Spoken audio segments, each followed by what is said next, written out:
बीते दिनों दोस्तों के साथ मिलकर प्रेमी ने किया था प्रेमिका को बुलाकर सामूहिक दुष्कर्म वीडियो बनाकर वायरल करने का दिया था धमकी। इस घटना को लेकर शरण जेंडर जस्टिस फाउंडेशन के डायरेक्टर नम्रता शरण ने बताया कि मुजफ्फरपुर मनियारी थाना क्षेत्र की घटना शर्मनाक है। आज भी इस तरह की घटना घट रही है। इसको लेकर हम जागरूकता का अभियान लगातार विभिन्न स्कूलों में जाकर चला रहे हैं, लेकिन बड़े पैमाने पर जागरूकता अभियान की जरूरत है। बीते दिनों मुजफ्फरपुर जिले के मनियारी थाना क्षेत्र के एक गांव में किशोरी को घर से बुलाकर प्रेमी ने अपने 5 दोस्तों के साथ मिलकर सामूहिक दुष्कर्म की घटना को अंजाम दिया था। इस घटना को अंजाम देने के बाद आरोपियों ने घटना का एक वीडियो भी बना लिया और लड़की को धमकी भी दिया कि यदि किसी को इसके बारे में बताएगी तो वीडियो वायरल कर देंगे। हालांकि इस मामले में एफएसएल की टीम भी उस दिन पहुंचकर मामले की जांच की। हालांकि इस मामले को लेकर पीड़िता ने बताई कि वह घर में अकेली थी। इसी दौरान गांव का आरोपी अपने दोस्तों के साथ आया, मुझे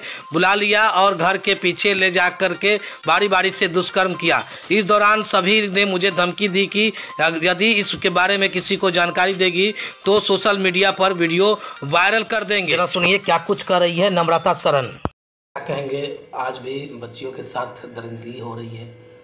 बहुत ही अफसोस की बात है और शर्मनाक बात है कि अभी मतलब हर महीने 3-4 लड़कियों के साथ कुछ ना कुछ तो होता रहता है। कभी रेप हो गया, कभी रेप करके उसकी हत्या कर दी गई। अभी जैसे अभी हाल फिलहाल 4-5 दिन पहले की बात है कि मनियारी थाना क्षेत्र में वहाँ पे एक बच्ची के साथ रेप हुआ। 6 लड़कों ने मिलकर रेप किया। तो ये पता नहीं समाज किस तरफ जा रहा है, ये हम लोग क्या दे रहे हैं, क्या कर रहे हैं, कुछ समझ नहीं आ रहा है कि ये तमाम तरह की का अपराध जो है वो ख़त्म ही नहीं हो रहा है। कैसे देख रहे हैं इस अपराध को? क्या आपकी फाउंडेशन इस पर भी पहल कर रही है? हाँ बिल्कुल, हम इसी सोच के साथ अपने ऑर्गेनाइजेशन की शुरुआत किए थे कि जब तक जागरूकता नहीं होगी तब तक हम इन सारी चीज़ों से बच नहीं सकते हैं। तो मेरा ये था कि स्कूल में, कॉलेज में जा कर के लड़कियों को, बच्चियों को, छोटी छोटी बच्चियों को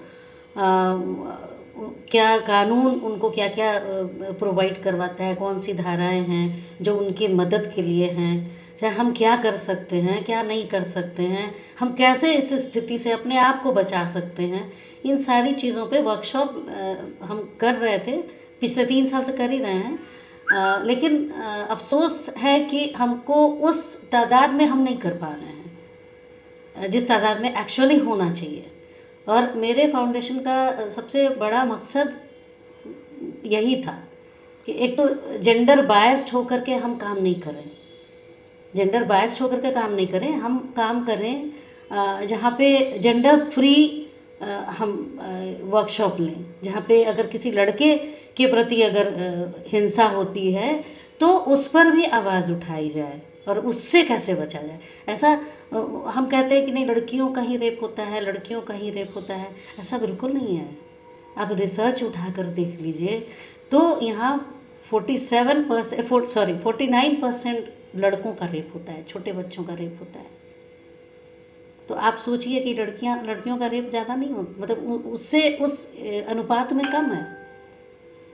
तो जेंडर फ्री हम अपना वर्कशॉप करना चाहते हैं जहाँ पे लड़के भी सेफ़ हों, जहाँ पे लड़कियाँ भी सेफ़ हों। और छोटे से जैसे क्लास 1 से लेकर 5th तक, 6 से लेकर के 12 तक, कॉलेज में MIT कॉलेज भी हम गए थे, वहाँ भी हमने लिया सोशल मीडिया पर जैसे कैसे हम बच सकते हैं, सोशल मीडिया में जिस तरह की चीज़ें हो रही हैं। और ये जो मनियारी का हुआ, कहीं ना कहीं वो बच्चों के अंदर वो जागरूकता नहीं है, उस लड़की के अंदर वो जागरूकता नहीं थी कि हमको क्या करना चाहिए और क्या नहीं करना चाहिए। छोटी सी एज है, एडोलसेंट एज में क्यूरियोसिटी बहुत सारी होती हैं हमारे अंदर, जिसको जानने का की एक ललक होती है। और ये क्यूरियोसिटी लड़के के अंदर भी होती है और लड़की के अंदर भी होती है। तो क्यों ना क्लासरूम के अंदर हम इन चीज़ों को, हम इस ललक को हम ख़त्म कर दें, हम थोड़ा एजुकेट करें, हम वर्कशॉप करें और उस वर्कशॉप के ज़रिए हम उन सारी बातों को उन तक पहुंचाएं ताकि ये किसी और से ना पूछने चले जाएं, चाहे लड़कों के ऊपर कुछ इस तरह का गलत हो या लड़कियों के ऊपर। तो ये वर्कशॉप मेरी समझ से बहुत ज़रूरी है, लेकिन अफसोस है कि मेरी फाउंडेशन जैसा हम सोचे थे कि जितने स्कूल को हम कवर कर पाएंगे हम नहीं कर पा रहे हैं। एक्चुअली जो गवर्नमेंट स्कूल्स होते हैं ना, उसमें हम लोगों को परमिशन चाहिए होता है, हम ऐसे नहीं जा सकते हैं। तो वो परमिशन लेटर लेना भी बहुत आसान नहीं है, मेरे लिए आसान नहीं रहा। तो अभी तक जो भी प्राइवेट स्कूल्स वगैरह हैं तो उनमें मेरा वर्कशॉप हुआ और रिज़ल्ट भी आया। और आप लोग बिलीव नहीं करेंगे, केसेस भी आए मेरे पास।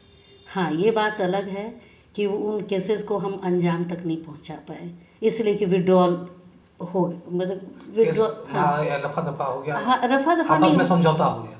नहीं, मतलब लड़की की तरफ से ही विड्रॉ हो गया। मतलब बयान से लड़कियां मुकर जा रही हैं, माँ बाप उनको समझा दे रहे हैं, कुछ भी हो रहा है इस तरह का, जबकि प्रशासन पूरा साथ में है, प्रशासन साथ में है, मीडिया साथ में, सब कोई साथ में है, बावजूद इसके वो नहीं पहुंच पाए। तो अफसोस तो हुआ, जब लगातार इस तरह की चीज़ें होने लगी तो बहुत अफसोस हुआ कि हम कोशिश मेरी नाकाम जा रही है। लेकिन फिर एक दिन होता है ना कि थोड़ा सा मोटिवेट करने के लिए खुद भी विचार आ जाते हैं मन में। तो उसी तरह एक दिन मेरे मन में भी विचार आया कि जहाँ पे लड़कियाँ अपनी ज़ुबान खोलती नहीं थी, बोलती नहीं थी, आज कम से कम बोल तो रही हैं ना। आज अगर बोल रही हैं तो ये वर्कशॉप अगर कंटिन्यू करता है तो शायद कल हम अंजाम तक भी पहुँच सकते हैं। सबसे बड़ी बात है कि सुरक्षा की अगर हम बात करें तो चाहे वो महिला हो, पुरुष हो, कोई भी हो या ट्रांसजेंडर हो, है ना, एक सुरक्षा की जो बात है तो सुरक्षा हम सभी का मौलिक अधिकार है। इसमें कोई जेंडर की बात नहीं आती है। सुरक्षा सबका अधिकार है और सुरक्षित होना भी सबका अधिकार है। तो जागरूकता बहुत ज़रूरी है। जब तक जागरूकता नहीं होगी हम अपनी सुरक्षा नहीं कर सकते हैं। क्या हो गया आपके फाउंडेशन का नाम? शरण जेंडर जस्टिस फाउंडेशन। अच्छा, क्या हो गया? मेरा नाम नम्रता है और ये जेंडर जस्टिस फाउंडेशन की फाउंडर कहिए, डायरेक्टर कहिए।